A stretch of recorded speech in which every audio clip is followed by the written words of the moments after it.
Good morning or good afternoon from Fort Leavenworth, Kansas. This is the Combat Studies Institute. I'm Lieutenant Colonel Sylvia Pierce. To my right is Lieutenant Colonel Dr. James Martin, and to my left is Dr. Larry Yates. Dr. Yates is the author of the introduction to this lesson and to one of the lesson articles. This lesson is Lesson 7, The Men Against Fire, and the Colonial Warfare from 1864 to 1914. This particular lesson is a bridge lesson between the American Civil War and World War I. Lots of things happened during this particular time frame, and we're going to look at this in two different venues.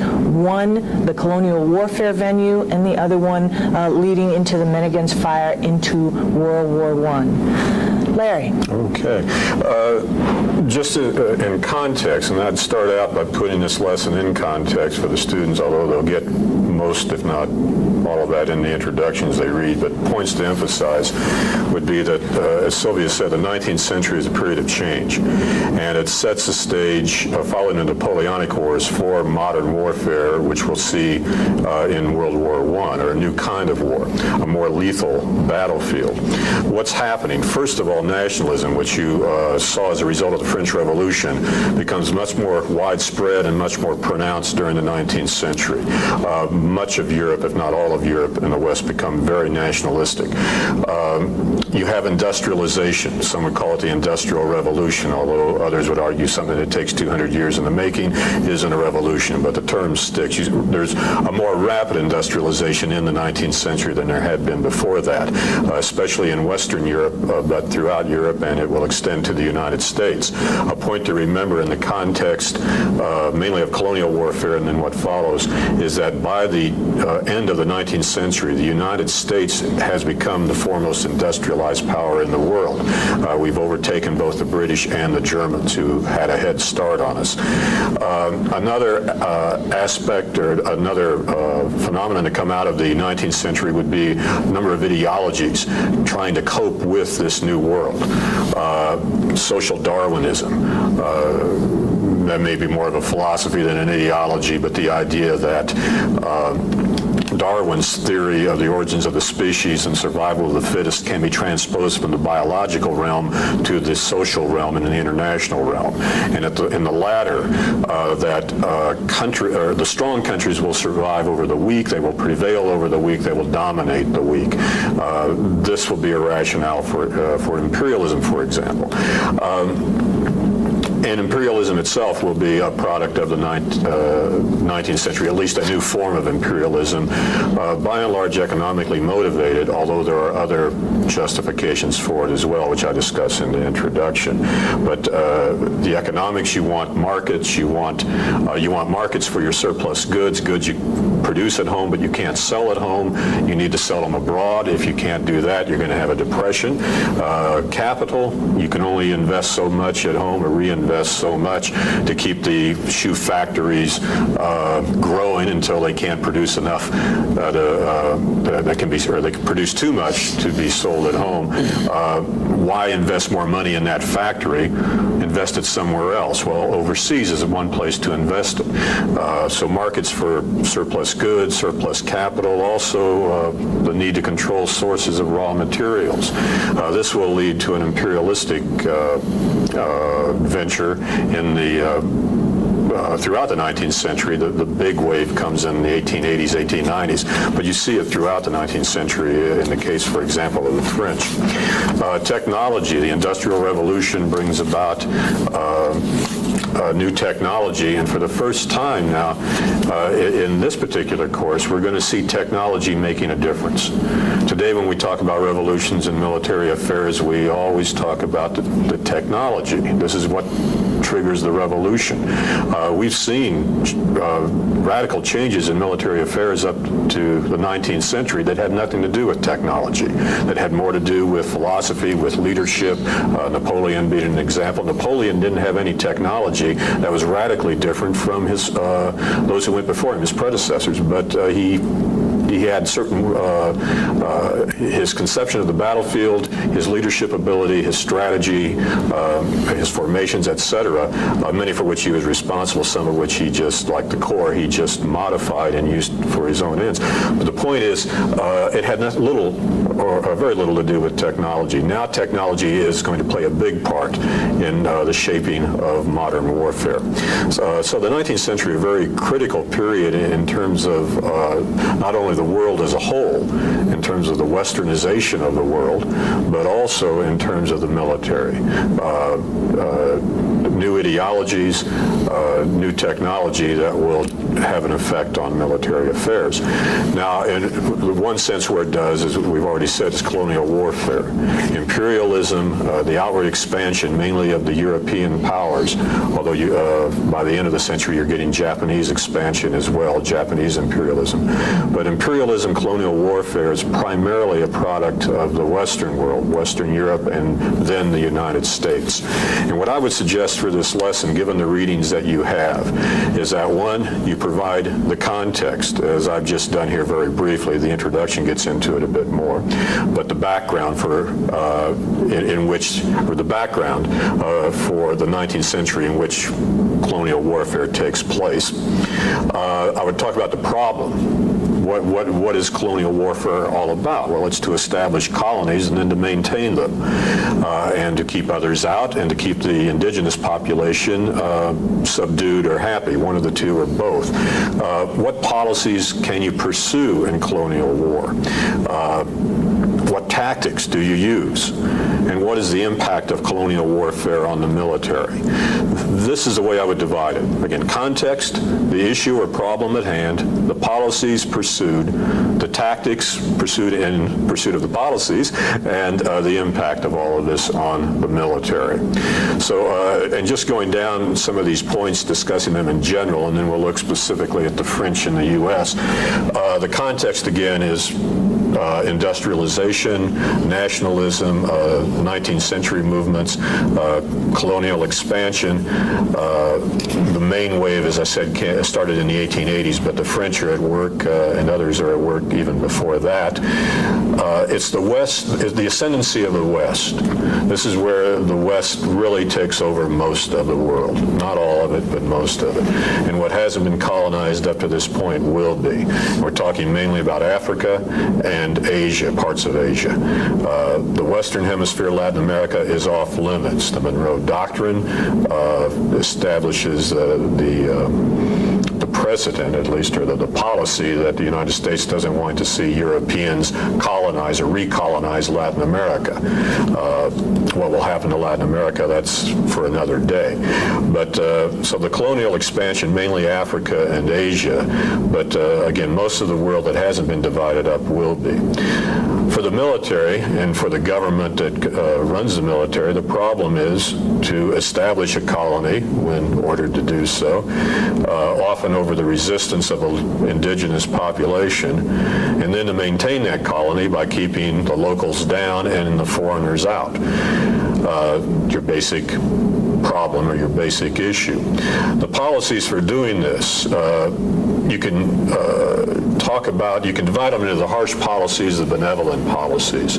This is what the way the United States described them at the turn of the century. We used plain English back then and not jargon. So the harsh policies simply meant subjugating the population, making the locals accept colonial rule, even if they didn't want to, and in many cases they didn't. It's a policy of raids, of burning villages, of punishing those who resist, but using force to establish your colony. The benevolent approach was to try to convince the local population that they wanted to be a colony, that being colonized would work to their benefit as well as the benefit of the mother country, meaning the colonizer. You would build an infrastructure, you'd set up a marketplace, and you would convince the locals that they would be better off under French or U.S. or English or German or Italian rule than they would be on their own or under their current situation. So today today the programs we would refer to as nation building, civic action, civil affairs. This is the benevolent approach. In most cases, you get a combination of the harsh and the benevolent. It's a question of which is going to have the emphasis and at what time. Generally, early on, if it's a combined approach, the emphasis will be on the harsh policy because you're setting up the colony over resistance, and then over time you try to convince more and more people to go along with it. And the benevolent approach will take precedence over the harsh approach. But it just depends on where you are and when you're there. In some cases, the French will use a harsh approach throughout. In the case of the Philippines, it'll be a mixed approach with initial emphasis on the benevolent, then it goes to the harsh, and then back to the benevolent. So the main thing is there are two different approaches, and you'll see generally a combination of the two in one form or another. The tactics used in colonial warfare, this, we can go on forever on this, but we'll try not to. They tend to be unconventional. And the problem here is that initially, at least, the armies going in to colonize an area tend to be traditional armies, conventional armies. European armies that are used to fighting on a linear battlefield against a well-defined opponent, and you simply exchange volleys, etc., and then charge or defend until one side prevails. But they're used to traditional warfare, large units, big formations, volley fire, etc. In the local situations that they find themselves in colonial warfare, these tactics are often very inappropriate. Often there is no enemy out there. In some cases there are. There is. But at any rate, in many cases, the enemy, meaning the indigenous population, will break down into small groups that will engage in raids, will attack supply lines, ambush, this sort of thing. Very unconventional tactics. They will not engage you in a pitched battle, European style.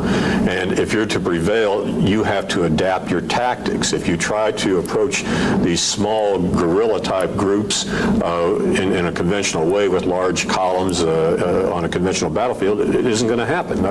You're going to be ineffective. And so the European powers, where they confront this sort of enemy, will adapt their tactics to it. Smaller units, flying columns. They will also employ raids and ambushes against a guerrilla-type opponent. They will adapt, in other words, to the local situation, to the people, and to the culture. And also keep in mind throughout this, the military, while it's fighting the colonial wars, the military is part of the larger effort, which includes the political, economic instruments as well to colonize a given area. So the tactics generally tend to be unconventional. Occasionally you'll get that pitched battle, but more often than not you're going to have to adapt by adapting unconventional tactics. The impact of all of this. Well, first of all, what happens to traditional armies who fight colonial wars? They're not prepared to fight them. They do have to adapt. What does this mean? It can be a painful process. Then once they've learned to do that, can they readapt when they have to fight a conventional war? And this is a problem you'll look at when you get to World War I. Many of the European armies are oriented toward a colonial warfare, not to the big war anymore. And this is a problem. How do you take an army that has been a constabulary force, a police force, a colonializing force, and turn it back into a conventional army? You want to parallel the United States going into Vietnam as a conventional army. The army in Vietnam, to some extent, becomes an unconventional army, not entirely. And then you have to, after Vietnam is over, reorient it to Europe. And that took some doing in the areas of doctrine, training, force structure, etc. Secondly, the problem of colonial armies, can they retain the support of the nation they represent, especially in a democracy? The French and the British both, but mainly the French because of the tactics they use, the emphasis on the harsh over the benevolent tactics in the French experience. The French army, the colonial army, lost the support of many politicians in France and much of the French society. stories of atrocities would come back to France, and they would be played up in the anti-imperial newspapers, and the Army would caught a black eye that we would have to live with. The Dreyfus Affair, which is another issue and explained in your instructor notes, also enters into it. But can a colonial army, which fighting an unconventional war, which by its very nature tends to be very nasty, the use of torture, atrocities, you burn down a village, many see just the act of burning it down as an atrocity. If you happen to kill some people in the process, women, children, old men, that doesn't go over well either back at home, and yet that's oftentimes almost inherent in the nature of unconventional warfare. It's not to excuse it, it's simply to say it's likely to happen, and it's not likely to play well at home. So the French army finds itself alienated from its own society. And again, the parallel here is so obvious. The American army during Vietnam. When if you were in the military during the Vietnam years, best not show up on a university campus, certainly not in uniform. There was an anti-militarism. It did not affect the majority of the population, but a vocal minority certainly made it, being in the military, fairly rough. On the French side, while you're talking about it, isn't it true that at that time the French actually had two armies, one that was the Metropolitan Army of Paris, if you will, and then the other one that was the unconventional or colonial army, and the two didn't exactly meet in the middle.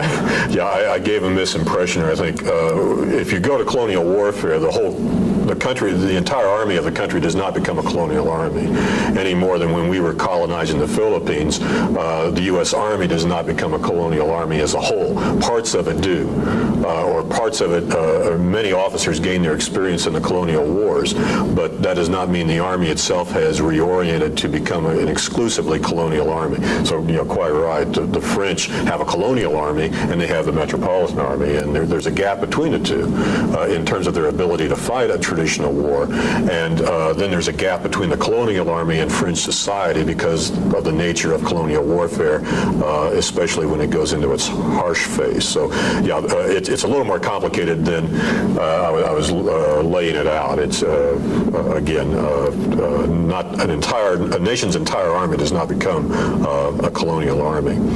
And in fact, once you've set up a colony, oftentimes you'll find friendly groups within that society to become a colonial force. You'll use native troops to maintain order in the colony. And then with World War I, you'll bring them over to fight in Europe. Which is an interesting experience for them. For many, for example, in Africa, they find in World War I, hey, they can kill white people. Their bullets will kill these people. There's nothing magic about these people. They can be killed. And, this lesson will be reapplied again in World War II. One final point here in this overview, and that is there's an assumption made on the ideological side of imperialism, and that is that Western ways, one, are universally applicable and are acceptable, that people want to look like us. The United States will certainly carry that ideological baggage into the colonial wars, that we're doing these folks a favor, the white man's burden. We're bringing them the benefits of Western civilization, primarily the economic benefits, but also the social and political as well at some point when they're ready for them. So there's a good deal of ethnocentrism here. There's a good deal of cultural arrogance, I suppose. Ours is better, and because of that, we have the right to impose it, and they will be grateful to us either right away or in the long term for doing it. So that's the overview. Then you get into specific experiences, which the article by Porch on the French lays out, and then the material we have on the Indian Wars and the Philippines. So any comments on the general approach before we get into specific? I guess the first thing I'd make is that, just about now, the British are handing over Hong Kong to the Chinese. One of the last bastions of the period that Larry talked about, where the European Western nations dominated the world. this summer comes to an end. Kind of closes an era, actually. If there was anything left of the empire, that was it. And it's gone. But I think you can use that to highlight what Larry's talking about here and taking a Chinese population and making them British. A piece I saw in the news this morning that talks about how high dollar land prices in Britain, I mean, things are just being snapped up from Chinese who grew up in Hong Kong but think of themselves as British because of the colonial empire and are now moving to England because they don't want to stay there. They want to stay on the British side, not on the Chinese side. So that just occurred to me. That kind of, articulates what you're talking about with an example. Yeah, very much. I'm sorry, go ahead. Well, I was just going to go on and say, to take off on something Larry said, when I teach this block of instruction, I also happen to be a student of guerrilla warfare, just from a little different period. And I really think you can do more than just examine Gallieni, Bugeaud, Latte. You can use how they deal with it, and they have different techniques of dealing with it, to show how there's no one way to deal with irregular warfare. It's very situational dependent. But understanding the culture of the folks that you're fighting against, or the people who inhabit the area you're fighting, is a big help. And you can use this as a bridge to talk about, like you said, Vietnam, because we certainly don't understand the culture as we go in. We make some mistakes early on in how we're going to deal with these folks. And much of it has to do, I think, with your discussion of how we look at America or the Western world as how things should be. We don't understand why other people aren't like us. We want to make them like us, like we tried in the Philippines. And it's what Robert Asprey calls in his book, he calls it an ignorance of arrogance, where, we think everybody ought to be like us, and we don't understand why they are, why they're not. And understanding that, I think, gives you a big leg up as a military commander in trying to deal with irregular warfare, because it brings you from at least the correct base where you have to, what do you have to do? You have to identify your enemy and what their strengths and weaknesses are. And they have a tendency not to do that. And we see that with the French. We see it with the Americans as we deal in the Spanish-American War. We see it in the Indian Wars. There's certainly an arrogance there with this whole colonial empire piece that plays into it. And I think you can use that to deal with your students. Gives you a lot of different directions to go, whether it's Vietnam or wherever it is. It could be Bosnia. You could bring that in. How do you deal with the Serbs versus the Croats versus the Bosnians? Okay, and I think all of that, while that's not exactly in the period we're talking about, it's the idea we're talking about. So I use this lesson to do a lot of that, to pull things together and look at irregular warfare. Let me make two comments on what you said.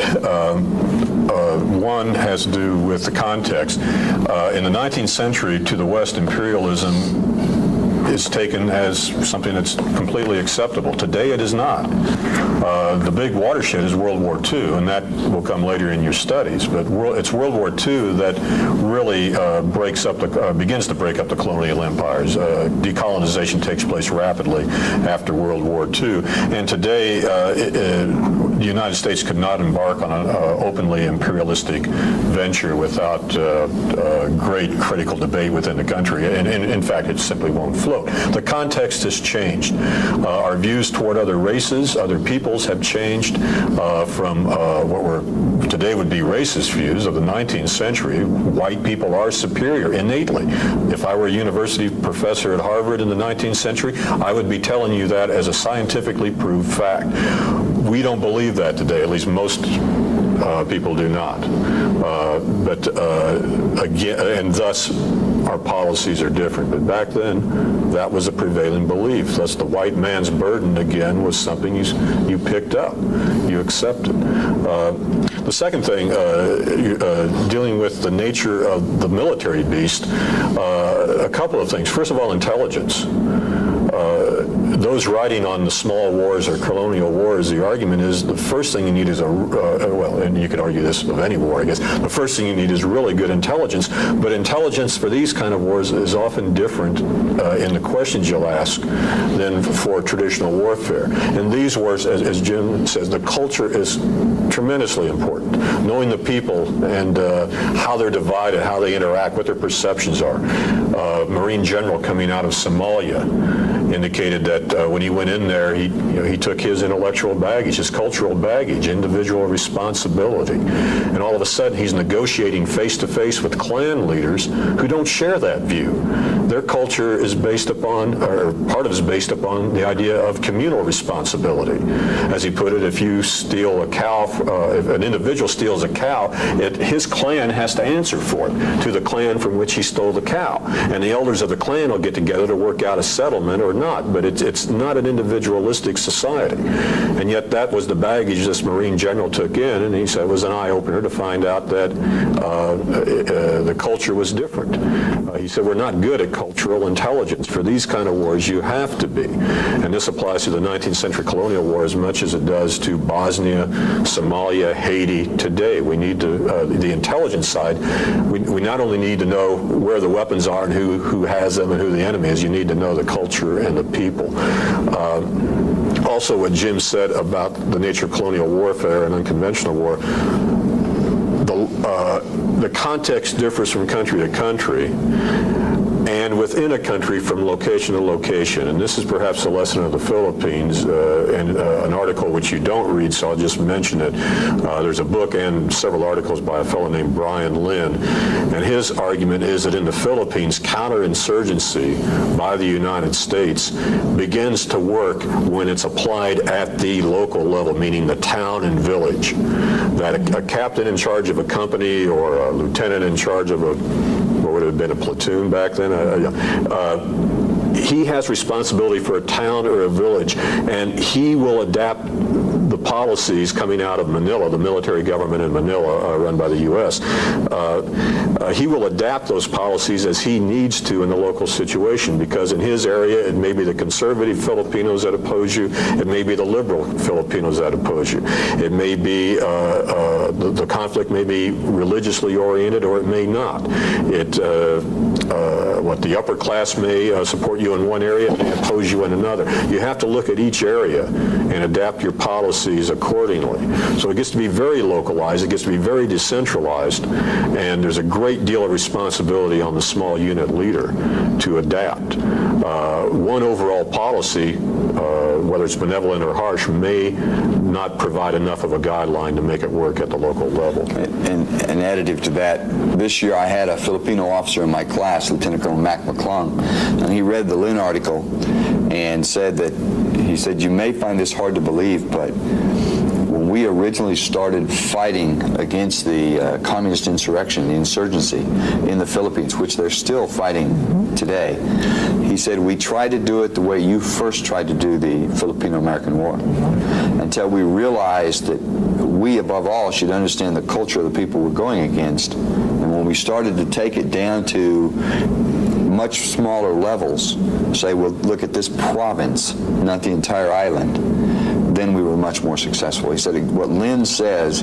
is exactly what we found, that if we would follow the second American model, not the first one, that we would be successful in dealing with our own insurgency. And I think that's important because today our small unit leaders are the ones that are going out there, and they're the first interaction with the Bosnian Serbs or the Muslims or the folks in Somalia. And so we have a second lieutenant, first lieutenant, captain on a very small scale that are the ones that are influencing.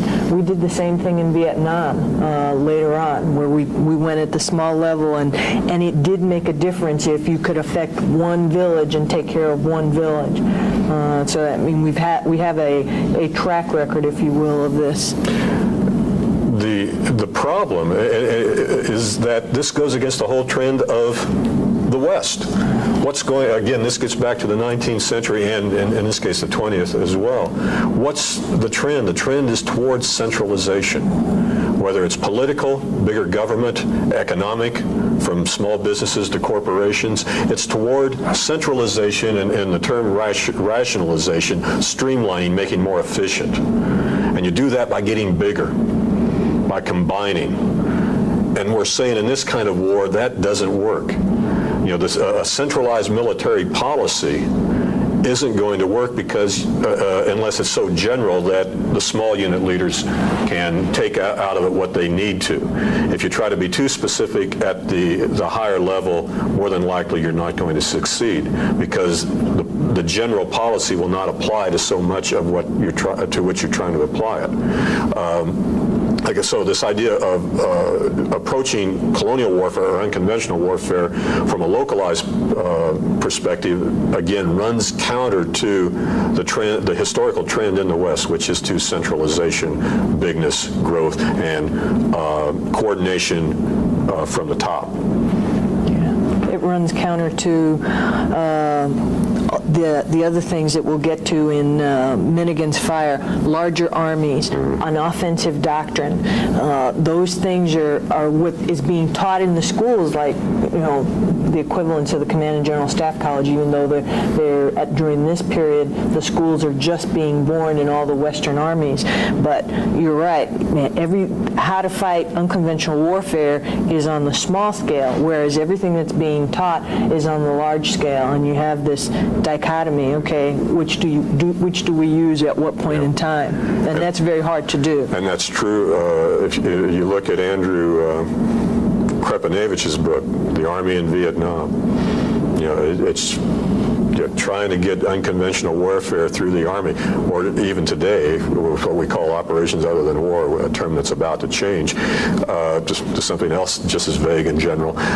Again, there's a resistance to that. If you want the big army to fight the big war. The problem is throughout most of our history, it's this sort of issue, whether it's colonial warfare or small wars or interventions. That's what the military does most. You've got to be ready to fight the big war, but this sort of thing is more than likely what you'll end up doing in your career. And it takes a different mindset and a different approach. The Indian Wars, now, this is just stuck into the lesson. We don't colonize the West, or do we? So when you look at the Indian Wars, one question you might raise with the students and use as a basis for discussion is in what way do the Indian Wars look very similar to the colonial wars? Are they in fact colonial wars? And then how are they fought? And again, as in the colonial experience, you'll find both conventional and unconventional warfare. In some cases, conventional warfare, 3 converging columns, works. In other cases, it's a recipe for disaster, down south especially against the Apache, where Crook will adopt unconventional tactics to go after them. It's a mixed bag. It's not simple in any of these cases, but there are trends that emerge, and one is that very rarely do you fight a traditional conventional battle on a traditional conventional battlefield. So again, a comparison of the U.S. Indian Wars to colonial warfare, even though we generally don't think of them as colonial wars. Good point. Any other comments? No, why don't we move on? Okay. Let's talk Men Against Fire. Up until this point, we've really looked at the colonial warfare piece in the U.S., in Western Europe, and Western Europe is really colonizing Africa. The United States, you can argue that it was colonizing the western part of the United States, and then the Philippines, Cuba, and Puerto Rico. During this piece, as we move to this Men Against Fire piece, we start looking at different things. We start looking at industry, which has just grown dramatically, especially in the second half of the 19th century. We look at, as you said, different ideologies, social Darwinism that we look at. We look at armies that are very, very big, fighting at least in Europe, they do fight that pitched standing battle that we all want to do. We look at an offensive doctrine, and we look at a lot of the different wars that happened during this period. The Franco-Prussian War, the Austro-Prussian War, you have the Russo-Japanese War. You can look at the Boer War and contrast all those.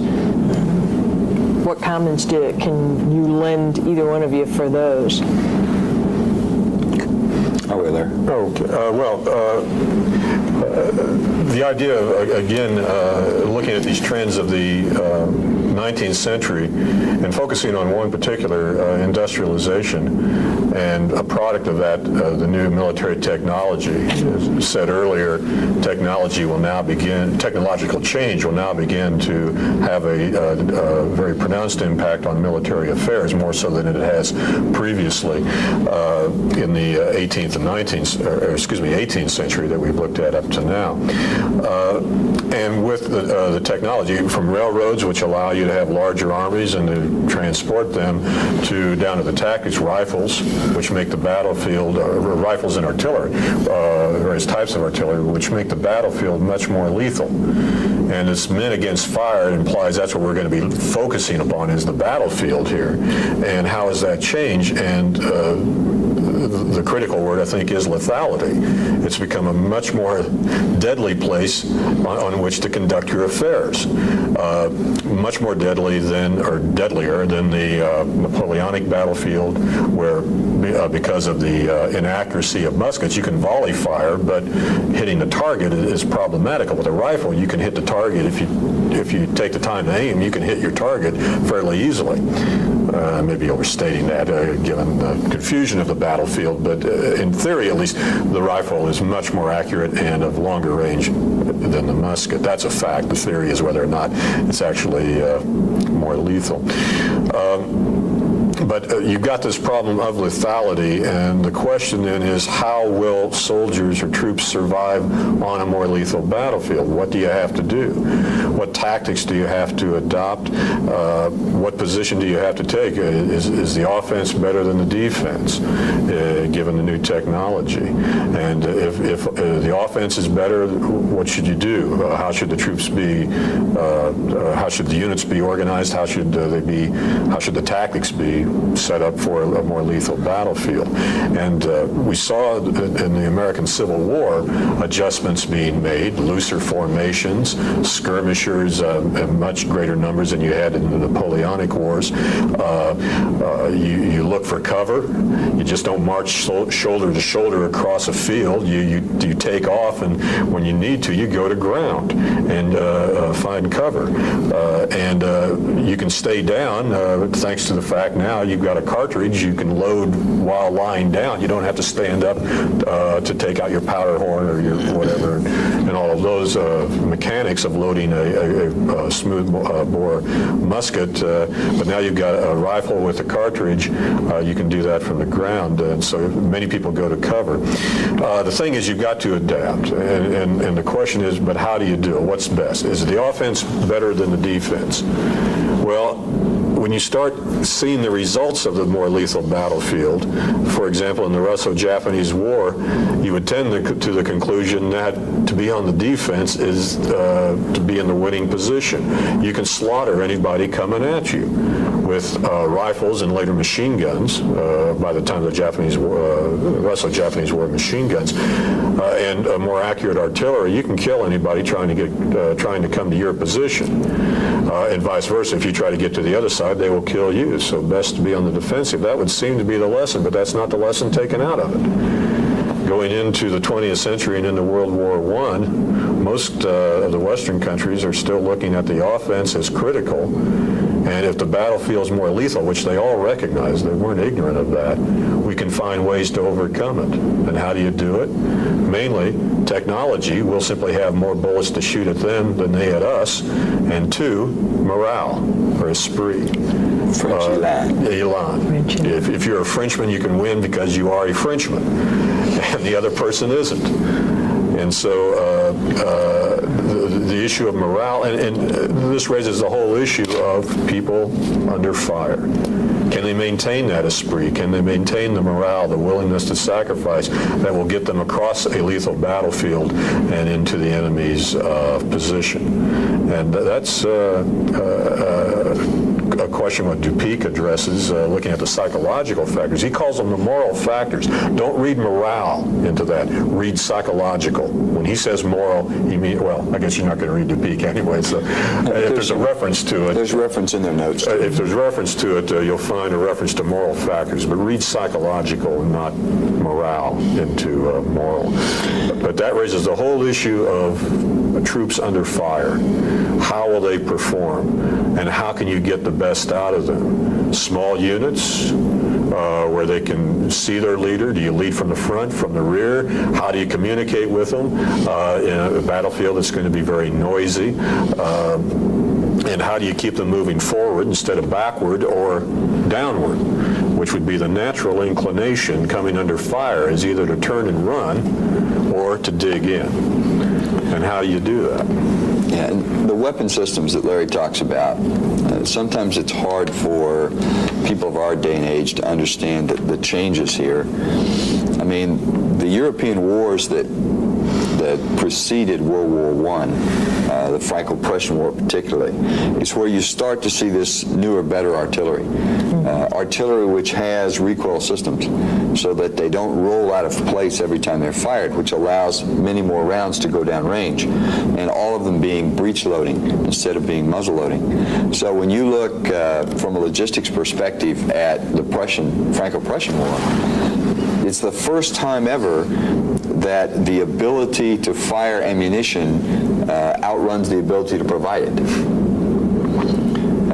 Infantry ammunition is not a problem. I mean, the average soldier in the German army, when he cranks out in the Franco-Prussian War, has enough ammunition on him to finish the war. I mean, most of them don't fire more than 80 or 90 rounds, and they're carrying a basic load of 126 in the German army. But it's the artillery ammunition that makes such a gross difference with these huge weapon systems that fire on Paris as the war comes towards an end. And you just, von Moltke's trains cannot get enough ammunition. Well, that's kind of the precursor that should have told them something about war. Because as Larry says, you'll look at the Schlieffen plan the next time out. But I mean, this whole plan had everything swinging right. And there were a grand total of 4 roads and 2 rails behind these 2 army groups up there. And there was no way they could get everything shoved into those little holes, those little bottlenecks they've got. But they just don't come to understand it. The French call it élan, but everybody it's that offensive mindedness, and they can't get away from it. The can do. Well, yeah. They're still riding horse cavalry as the war begins. And you've got, the lances and the sabers and all of this. Well, it'll soon be, that spirit will be taken up by the guys in Fokker triplanes with their scarves flying in the breeze. But the attitude is still the same. It's the offensive-minded. It's not manly to sit back and wait and shoot someone. The way you fight this is by offensive spirits hitting each other. And it's telling that as you start the first battles of the war, you have the Germans attacking with the Schlieffen plan, and you have the French planning to attack also. I mean, that side which is being attacked, its pre-done plans call for it to attack also. And that's I think, edifying in what Larry talks about. Even though you're being attacked, you're the French, you're being attacked, you're outnumbered, you're outgunned, your answer to this is still, well, I'll attack them. All right? And that goes along with the ideas and the attitudes that go into this. Now, one weapon that we haven't talked about much, and that most of you will not even have seen one because they haven't been in our Army for a very long time, and that's a water-cooled machine gun. And when we think about machine guns today, we think about M60s, we think about 50 cals. Weapon systems you've got to change barrels on fairly regularly. You've got to understand what a water-cooled machine gun could do. I mean, a 30 caliber water-cooled machine gun could fire 400 rounds a minute cyclic. And as long as you put a belt into it and you kept water in the jacket, and there was a guy in the crew whose mission was to keep water in the jacket, you could fire it that all day long. You could fire it at that rate. So as you start this charge across open ground, and it happened in the Russo-Japanese War, and there's a number of interlocking water-cooled machine guns. Just imagine they can put out 400 rounds a minute off a tripod with a T&E mechanism, so they're exceedingly accurate. I have a tape of one taking out a 4x4 in about a 2-second burst and just ripping it to shreds. And think what that could do to an infantry assault starting across. And but that just wasn't picked up.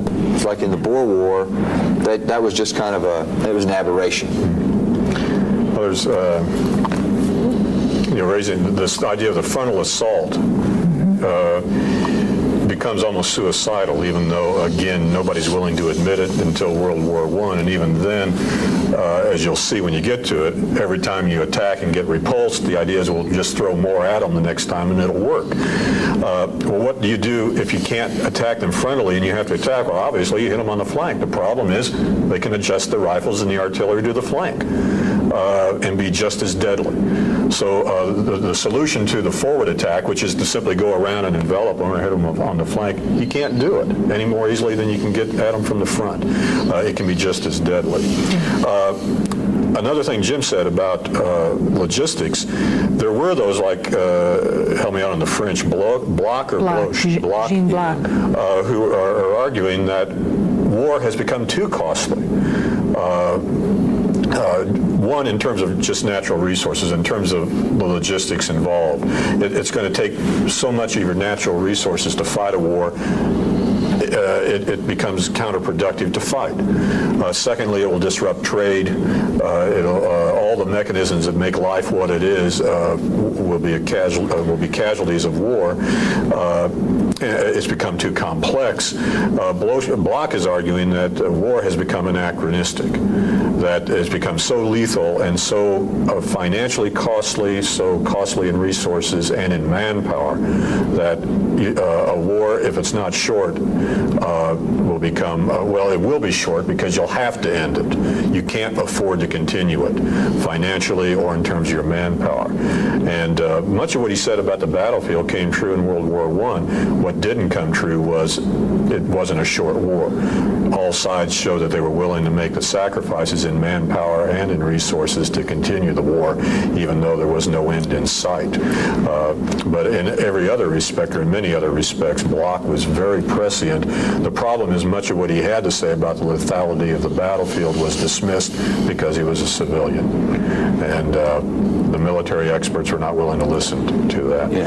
One point on the minute against fire I want to get in here in terms of the teaching method, and that is a question that I found that can generate discussion, although the lesson itself, just what does it take to fight, should generate a lot of discussion, is that to make a comparison with today's battlefield. What if we had fought the Russians in the Fulda Gap? We have doctrine for it. Air-land battle, we had doctrine. Air-land battle, we're going to maneuver, we're going to get into the rear areas, we're going to disrupt their command and control their communications, this sort of thing. Well, all that sounds great. A highly mobile maneuvering force. What happens when you're in your Abrams or your Bradley and you see that first mushroom cloud from a tactical nuke? You're going to keep going forward, or you're going to head to the rear or start digging down. And many who were looking at the possibility of World War III before ICBMs at least got involved, before you would have a nuclear exchange, but looking at it on the battlefield, many were arguing World War III would look much more like World War I than World War II. It would become a static war because as soon as the tactical nukes started going off, which was more or less built into the doctrine, it would have been almost impossible to avoid the use of tactical nukes. Once you start seeing those, you're going to dig in and get the safety, just self-preservation. You're not going to be out there maneuvering around because when one of those goes off, you're dead. I mean, it's not like a bullet. Maybe it'll get you, maybe it won't. It'll get you. The fireball's going to take you and everybody around you. And so the the natural reaction would have been to dig in or to run, but better perhaps to dig in. And you may end up with not a continuous trench, but a series of dug-in positions in a static war. Didn't happen, so we don't know. But there are those who argue, what would it have taken to motivate people to go out into a nuclear battlefield, where you're looking at something of the same question back then when you're having to face rifles and machine guns and more accurate artillery, which you haven't seen before. Now, Larry brought up Yvonne Bloch in the discussion of how war had become so costly it would not go on. And you might question why the leaders of Germany and France had not learned anything from the American Civil War. Okay, a war which everyone thought would be short. The stories of the picnics on the hills over First Manassas, and those stories are true. It wasn't believed going to be the damaging war that it turned out to be. Well, that war is basically in Europe is basically put aside as just rabble running around the wilderness, and these weren't European armies. And much the way Larry talked about how we look at the Filipinos or the Cubans as somewhat less than us, the Europeans look at the American army in the same way, as an unorganized rabble. So while there may have been some lessons on lethality on that battlefield which could have been learned and could have helped the Europeans, and take a look at what defense did towards the end of the war, they didn't learn the lesson because they chose to dismiss those people who were not them. All right, and that's a theme. Underestimating people is a theme throughout military history. Okay, and it shows up here again because they dismiss that war, they don't use it at all, and what they end up doing is a much bigger version of Petersburg by the time they're done because of newer weapons, larger amounts of manpower, but you still get basically what you have around Petersburg in 1865. An incredible trench system that you just, eventually Grant finds his way around. Well, you can't in Europe come in the middle of the trench period because it goes from the Baltic all the way down to the Alps. There's nowhere to go around. That's right. By the time you get there. So once this offensive mindedness we talked about proves to run out of steam, short of Paris, then you're destined to have Petersburg on a huge scale because people just don't learn from people that aren't them. It's not the same experience. All right. Concluding remarks. I'll kind of wrap this up and get us on the road and get you all out of here. We've looked at two very significant areas. Looked at colonial warfare, and we've looked against men against fire. The period that we're looking at is a broad period. It's a lot of time from the end of the Civil War to right at the beginning of the World War I. So you've got a lot of maneuver space out there that you can get through. The readings that we have assigned cover everything in a general way. There are more readings, or there's an extra bibliography in the instructor notes, in the instructor packet that you can look. If you don't have the time to do it, assign some of these extra readings like Ivan Bloch and DePick to students and let them give, a 3 to 5, 7 minute presentation on what they've learned. The things that we're looking at are still subjects that we look at today. Men against fire. We have a very lethal battlefield today. How do we get our soldiers to get out there and fight? Colonial warfare. We're still fighting that. Yes, Hong Kong is one of the last bastions of colonialism to be given up, at least for the British. How about for the United States? The United States still owns Puerto Rico. It's not a foreign country. It is part of the United States, and yet it is not part of the United States. How do you look at issues like that? Larry made a good point. Economically, do we have colonies that are economically beholding to the U.S.? Again, these are all things that we've done before, 100 years ago, a little more than 100 years ago, but they're still applicable today. We don't need to keep reinventing the wheel. And with that, I think I'll close it. Thank you very much. Enjoy the rest of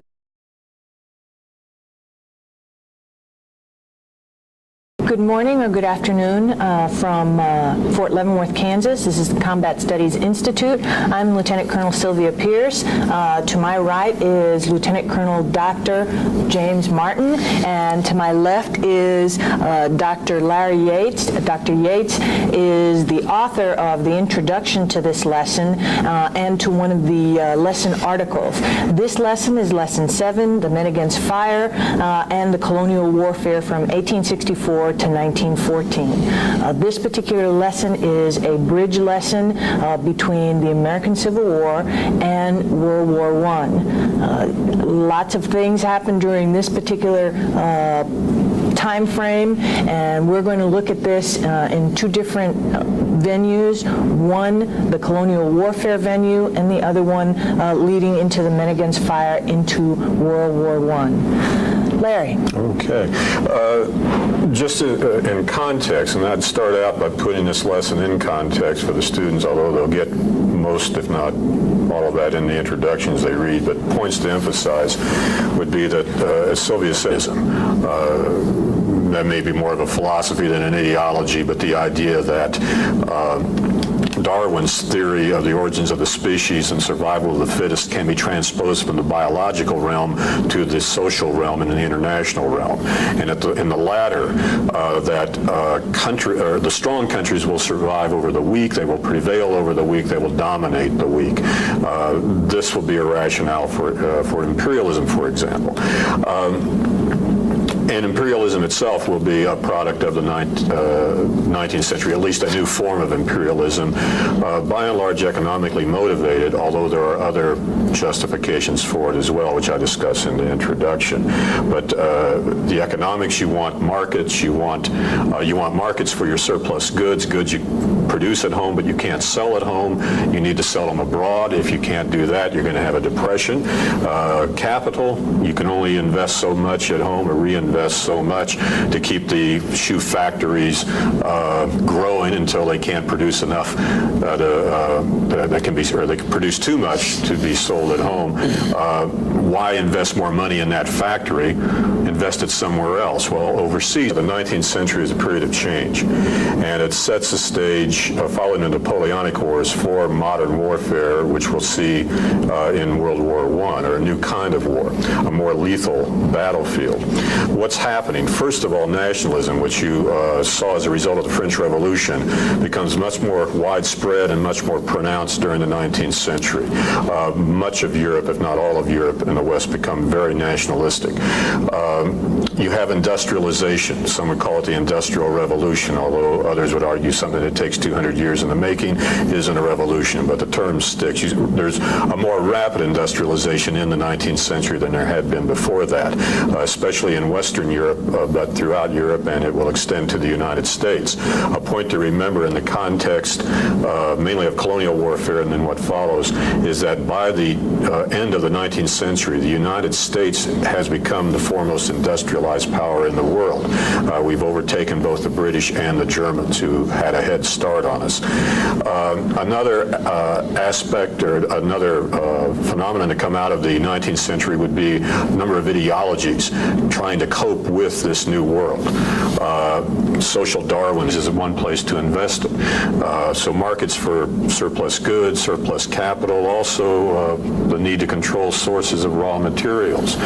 This will lead to an imperialistic venture in the throughout the 19th century. The big wave comes in the 1880s, 1890s, but you see it throughout the 19th century in the case, for example, of the French.